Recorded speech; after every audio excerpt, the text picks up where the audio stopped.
Hi there, Buster Nation. Again, we keep on doing what we do best, busting the web of internet hoax and fake news.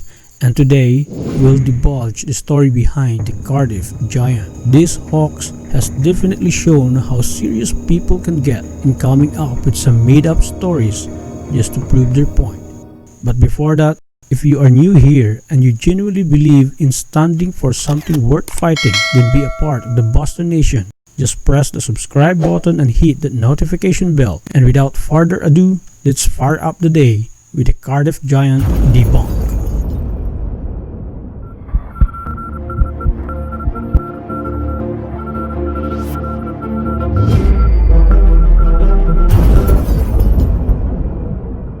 October 16, 1869, some labor workers were digging a well at the farm of William C. Newell in Cardiff, New York. What seems to be a typical day at work turned into a public sensation when they unearthed what appears to be the body of an ancient 10-foot tall petrified man, now dubbed as the Cardiff Giant.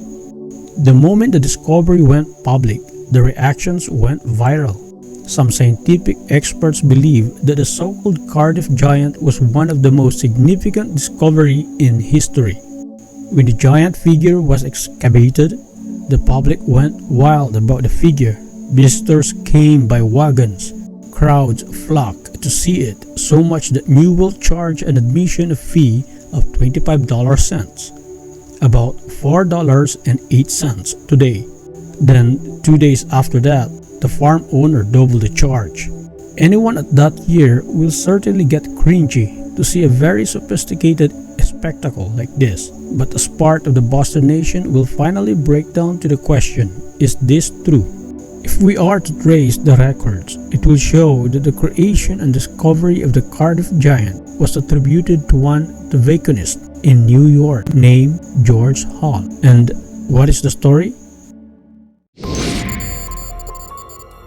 Hall was traveling in Iowa when he was involved in a debate about the passage from the book of Genesis 6:4, which reads, "There were giants in the earth in those days."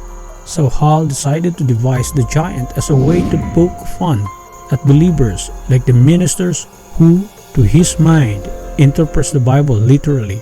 He also figured that he could probably make some money in the process. Hall employed several men to quarry a 10-foot, 4-inch long block of gypsum in Fort Dodge, Iowa, and shipped it to a sculptor in Chicago named Edward Burghardt, a German stonecutter, to carve it into a human figure and made him swear to keep it secret. The final sculpture was shipped to the Cardiff farm owned by a man, William Newell, whom Hall personally knew and buried the giant figure.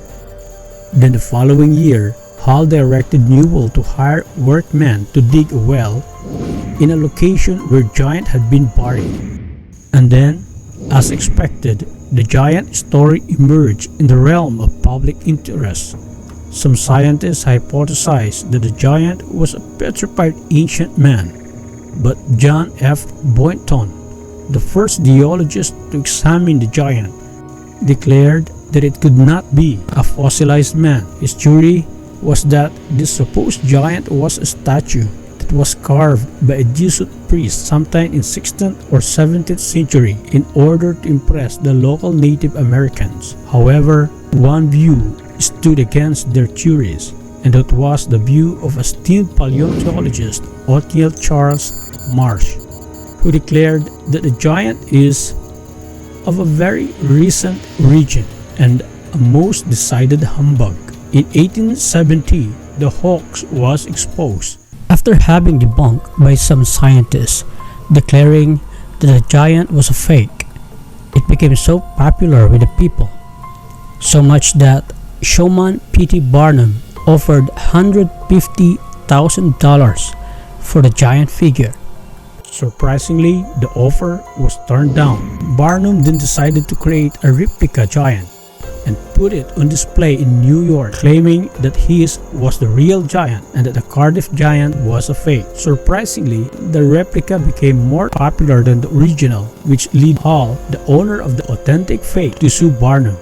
The judge threw out the lawsuit, stating that unless the owner could prove the original giant to be genuine, there was nothing wrong with Barnum's action. On December 10, 1869, Hall confessed everything to the press, and on February 2, 1870, both giants were revealed as fake in the court of law. With that, Boston Nation, the Boston Nation hereby declares the Cardiff Giant debunked.